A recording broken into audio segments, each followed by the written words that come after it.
안녕하세요. 오늘은 4월 15일. 오늘 말씀을 전할 저는 뉴저지 새사람교회에서 심호하고 있는 김동건 목사입니다. 어느새 사순절 우리 특별 영상 새벽 기도회가 마지막 날입니다. 오늘도 하나님의 크신 은혜가 넘쳐나기를 간절히 소원합니다. 오늘 우리에게 주시는 하나님의 말씀은 마가복음 14장 66절에서 72절 말씀을 제가 봉독해 드리도록 하겠습니다. 베드로는 아랫뜰에 있더니 대제사장의 여종 하나가 와서 베드로가 불 쬐고 있는 것을 보고 주목하여 이르되 너도 나사렛 예수와 함께 있었도다 하거늘 베드로가 부인하여 이르되 나는 내가 말하는 것이 무엇인지 알지도 못하고 깨닫지도 못하겠노라 하며 앞들로 나아갈세 여종이 그를 보고 곁에 서 있는 자들에게 다시 이르되 이 사람은 그 도당이라 하되 또 부인하더라.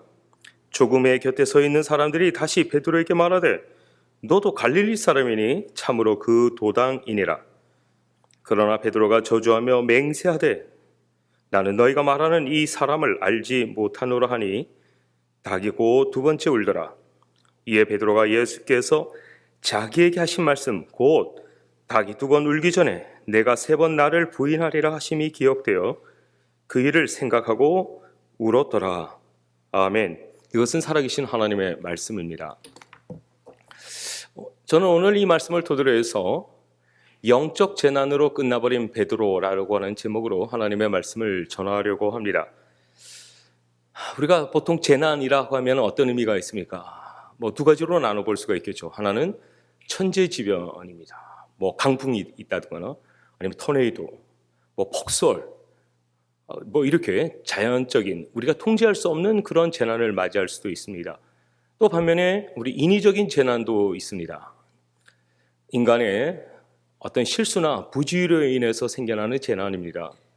예를 들어서 우리가 산불 재난도 있잖아요. 한 사람의 부주의로 인해서 엄청난 재난을 가져오는 경우도 있습니다. 또 우리가 옛날 어릴 적에는 그 연탄가스 재난에 의해서 또 이렇게 생명을 잃어버리는 그런 경우도 많이 있었습니다. 저는 한 가지 오늘 또 재난을 한번 더 생각해 보려고 합니다. 바로 영적 재난입니다. 영적 재난이라는 것은 뭘까요? 여러 가지로 설명해 볼 수가 있겠습니다. 저는 이렇게 한번 생각해 보았습니다. 영적 재난이라는 것은 특별히 우리 성도인데 하나님을 믿는 사람입니다. 그리스도인에게서 가장 중요한 건 뭘까요? 바로 말씀과 기도 아니겠습니까? 말씀과 기도가 없는 삶은 영적인 재난에 직면하기가 쉽다고 하는 사실이죠. 우리가 살아가면서 여러 가지 많은 일들을 만납니다. 그럴 때마다 우리가 영적으로 깨어있지 않으면 마귀와 사탄에 의해서 패배하는 그런 경우를 피할 수가 없을 것입니다. 오늘 영적인 재난을 맞이한 사람이 있습니다. 바로 베드로입니다. 여러분, 베드로 하면 어떤 생각이 드십니까? 굉장히 영적으로 충만한 사람이라고 생각할 수 있을 것입니다. 굉장히 저돌적입니다.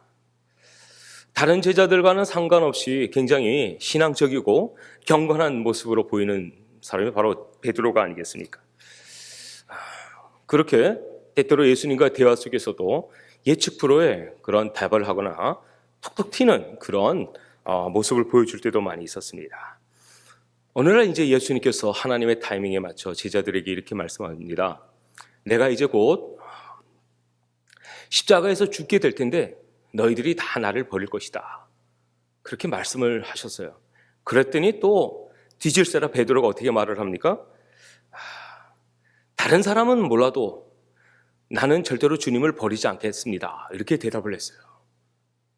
그랬더니 예수님께서 제자 베드로에게 뭐라고 말씀하십니까? 내가 진실로 내게 이르노니 오늘 이 밤에 닭이 두 번 울기 전에 내가 나를 세 번 부인하리라.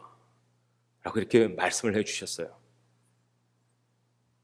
얼마나 제자들한테서 창피했었을까요? 그랬더니 또 질세라 우리 베드로가 뭐라고 말합니까? 힘있게 말하되 내가 주와 함께 죽을지언정 내가 절대로 주님을 부인하지 않겠습니다. 라고 대답을 했어요. 베드로 입장에서 한번 이렇게 생각해 보았으면 어땠을까요? 왜 예수님께서 나에게 이런 말씀을 하셨을까? 왜 나에게 내가 나를 3번 부인하리라 이런 말씀을 하셨을까? 우리는 예수님이 나에게 말씀하실 때 진지하게 듣는 태도가 중요합니다. 왜 그 상황에서 이렇게 말씀하셨을까? 아마 다른 제자들도 이렇게 생각했는지 몰라요. 그래, 설마 베드로가 부인하랴? 나는 모르는데 베드로는 그렇게 하지는 않을 거야 라고 생각했는지도 모릅니다. 하지만 우리 인간의 생각과는 다르게 예수님은 우리의 마음을 꿰뚫어 보십니다. 그리고 우리가 또 어떤 일을 할지 또 미리 경고성의 말씀을 해주시기도 합니다. 그럴 때마다 우리는 참 그 말을 주의 깊게 듣고 진지하게 들으면 우리는 얼마든지 우리가 어떤 재난을 피할 수 있지 않겠습니까? 어느덧 예수님이 이제 대제사장들에 의해서 붙잡혀 갑니다. 포박당했죠. 그리고 그 공터에서 예수님은 무릎 꿇린 상태로 참 비참한 모습을 보여주고 있습니다. 때마침 또 베드로는 예수님이 붙잡혀간 그곳에 따라가서 구경하다가 한 소녀로부터 갑작스러운 질문을 받게 됩니다. 너 저 사람과 같은 당 아니냐? 라고 질문을 받자 베드로가 뜻밖의 이런 질문을 받고 어떻게 합니까? 굉장히 당황한 상태 속에서 나는 저 사람을 알지 못한다. 나는 저 사람과 관련이 없다. 라고 말을 하자 첫 번째 수탉이 꼬끼요 하고 울었습니다. 베드로가 뭔가 정말 진지한 사람이었다고 한다면 수탉 소리를 들어서 예수님의 말씀을 생각해 봐야 되지 않았을까요? 근데 베드로는 그런 생각할 여유가 없었습니다.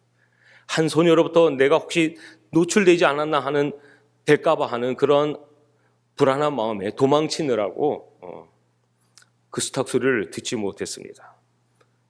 안도의 한숨을 내쉬고 있는 가운데 또 다른 옆에 있던 사람이 너도 그들과 함께 우리 예수님과 함께 같은 패가 아니냐라고 이렇게 질문을 합니다. 그랬더니 또 베드로가 화들짝 놀라 나는 절대로 저 사람을 알지 못한다 라고 부인을 합니다. 계속된 질문 속에서 베드로는 어떻게 합니까? 저주하며 맹세하기까지 하면서 나는 절대로 너희들이 말하는 내용이 무슨 내용인지 알지도 못하고 나는 저 사람과 아무런 관련이 없다. 나는 저 사람을 알지 못한다 라고 이렇게 답변을 하자 두 번째 수탉이 울게 되었습니다. 마태복음에는 이런 내용이 나와 있지 않지만 누가복음에 가보니까 예수님께서 베드로의 그 부인하는 3번의 이야기를 들으시고 뒤돌아 보셨다라고 말씀하고 있습니다. 보시기 전까지 예수님은 또 베드로가 그렇게 부인하는 내용들을 다 들으셨었을 것입니다. 사실 예수님은 베드로를 위해서 먼저 영적으로 좋은 권면을 해주었던 때가 있었습니다. 예수님이 베드로에게 뭐라고 말씀하셨습니까? 너의 믿음이 떨어지지 아니하도록 기도하라. 내 믿음이 떨어지지 않기를 기도하라. 그렇게 충분히 예수님은 권면해 주셨고 영적으로 용기를 북돋아 주었습니다. 하지만 베드로는 그의 그 말씀을 귀담아 듣지 않았습니다. 사실 예수님께서 베드로가 그렇게 3번 부인하시는 동안 어떤 생각을 가졌을까? 이런 생각을 해보았습니다. 예수님께서 마지막 십자가 가상 그 7원에서 나의 뜻대로 하지 마옵시고 아버지의 뜻대로 행하시옵소서. 예수님도 인성의 모습을 가지고 있습니다. 왜 감정이 없으셨겠습니까?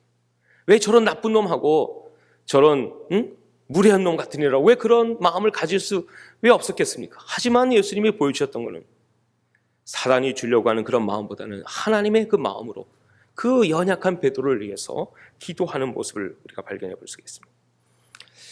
예수님께서 뒤돌아보셔서 베드로를 보셨다라고 말씀하시는데 어떤 눈빛으로 보셨을까? 여전히 배반하고 배신하는 베드로를 향하여 사랑의 눈빛으로 바라보셨던 것 같습니다. 수탉이 두 번째 우는 그 순간에 그제서야 깨닫게 됐던 베드로가 나가서 통곡하였다라고 말씀하고 있습니다. 우리는 이 베드로의 이런 모습을 보면서 한번 여러 가지로 한번 생각해 보려고 합니다. 첫 번째로는 베드로의 신앙 상태를 한번 보았으면 좋겠습니다.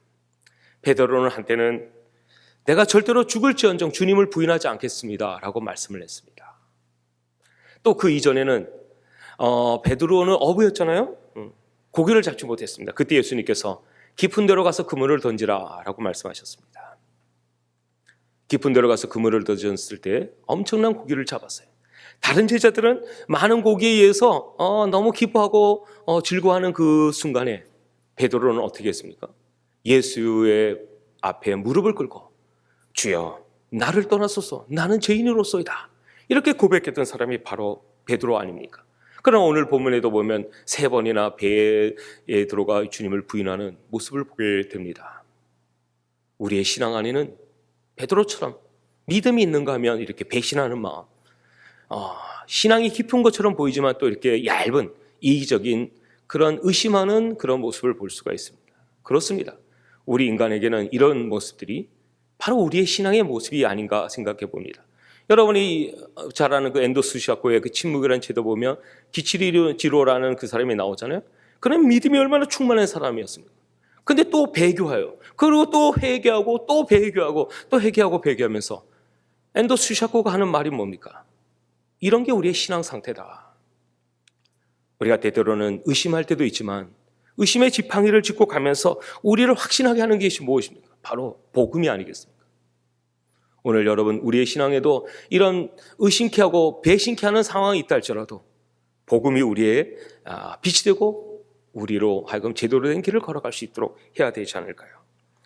또 하나 오늘 우리가 본문을 통해서 배울 수 있는 건 뭘까요? 왜 그럼 이 베드로는 영적 재난을 이렇게 당했을까? 우리가 한번 진지하게 물어보아야 할 것입니다.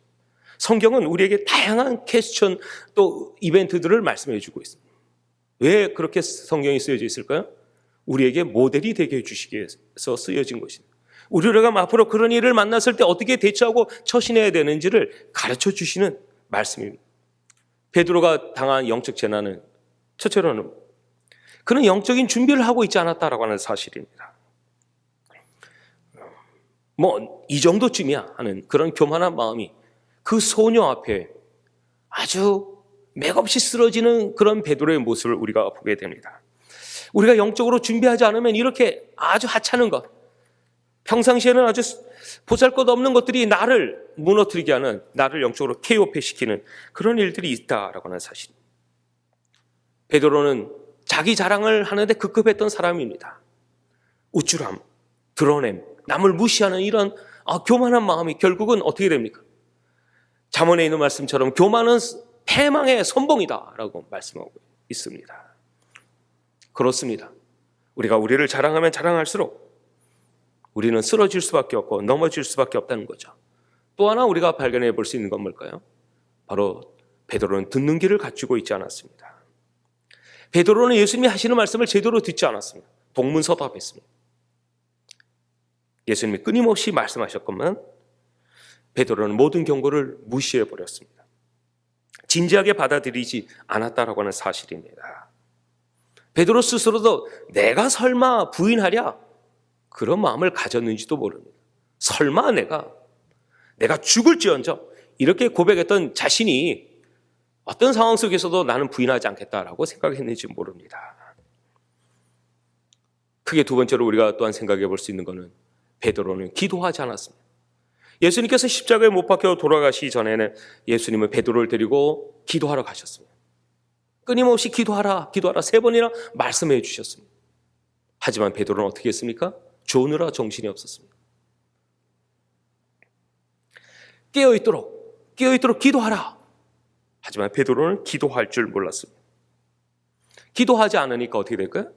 즉흥적이 되고 감정이 앞서게 되고 자기 살궁리를 하게 되는 것이 오늘 베드로를 통해서 우리가 배우게 되는 것입니다. 경청해야 될 때 경청하지 않으면 우리는 쓰러질 수밖에 없습니다. 또 하나 우리가 발견해 볼 수 있는 건 주님과 동행하지 않는 베드로의 모습입니다. 말은 주님과 동행하는데 실질적인 모습에서는 전혀 주님과 함께하는 그런 마음을 갖지 않고 있습니다. 삶의 어떤 순간에도 항상 그리스도가 주인이 되어야 되는데 상황에 따라 주인이 뒤바뀌는 그런 모습을 우리가 발견해 볼 수가 있습니다. 베드로는 주님이 뻔히 보시는 가운데 속에서도 부인하고 또 부인했습니다. 우리는 이런 베드로의 모습을 보면서 우리 안에 화가 치밀어야죠. 분노해야죠. 그런데 우리 안에는 그런 마음이 없습니다. 왜 그럴까요? 우리도 베드로와 같이 별반 다르지 않기 때문일 것입니다. 예수님은 이렇게 끊임없이 자신을 앞에서 부인하는 그런 모습을 보였지만 예수님은 절대로 베드로를 향하여 야단치지 않으셨습니다. 결코 나무를 하지 않았습니다. 이것이 바로 복음이 아니겠습니까? 부족하고 연약한 우리를 향하여 바라보시는 그 눈빛은 심판과 분노의 눈이 아니라 사랑의 눈으로 우리를 바라보고 계시는 것 아니겠습니까? 주님이 부활하시고 나셔서 실망해 있는 베드로를 찾아가셨습니다. 그리고 그를 다시 위로해 주셨습니다. 그리고 다시 그에게 사도의 직분을 제시해 주셨던 것을 보게 됩니다. 오늘 우리 안에 있는 베드로의 모습이 있지는 않은지 한번 우리를 되돌아보았으면 좋겠습니다. 마지막입니다.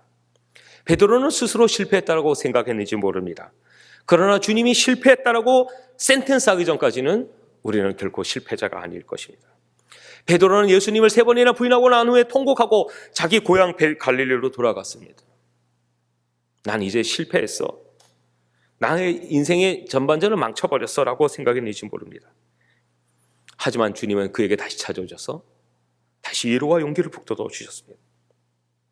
우리가 살아가면서 우리의 어떤 실수와 부주의로 인해서 영적 재난에 혹시 갇혀 있지는 않은지요. 오늘 예수님께서 베드로에게 보여주셨던 그런 아름다운 모습들이 오늘 우리에게도 지속된다라고 하는 사실을 기억했으면 좋겠습니다. 베드로는 스스로 실패자라고 생각했지만 예수님은 그를 향하여 넌 실패자가 아니다. 다시 일으켜 세워주셨고 다시 주님의 직분을 감당할 수 있도록 기회를 주셨습니다. 예수님이 우리에게 실패자라고 말씀하기 전까지는 우리는 결코 실패자가 아님을 기억했으면 좋겠습니다. 사랑하는 성도 여러분, 스스로 어떤 이기적인 욕망과 또 부주의로 인해서 재난에 빠져 계십니까? 오늘 베드로를 찾아오셔서 다시 위로해 주셨던 그 주님이 오늘 여러분에게 찾아오실 줄로 믿습니다. 그리고 다시 우리에게 용기를 북돋으신 그 은혜로 다시 일어날 수 있기를 간절히 소원합니다. 인생의 전반전이 재난으로 끝냈던 베드로였지만 인생의 후반전은 주님의 주신 능력으로 다시 회복되었습니다. 그는 그 인생의 후반전은 녹슬어져 버려진 인생이 아니라 닳도록 하나님의 영광을 위해서 쓰임받는 자가 되었습니다. 오늘 여러분 인생도 닳도록 쓰임받는 주님의 귀한 종들로 이제 미래를 살아가시는 여러분 될 수 있기를 간절히 축복합니다. 기도하시겠습니다. 예수님 감사합니다. 사도 베드로의 모습이 오늘 우리들의 모습은 아니지요. 다시 권면해 주시고 사랑으로 북돋으시는 그 주님이 오늘 우리에게도 권면하여 주시고 새롭게 세워 주시옵소서. 예수님의 이름으로 간절히 기도하옵나이다. 아멘.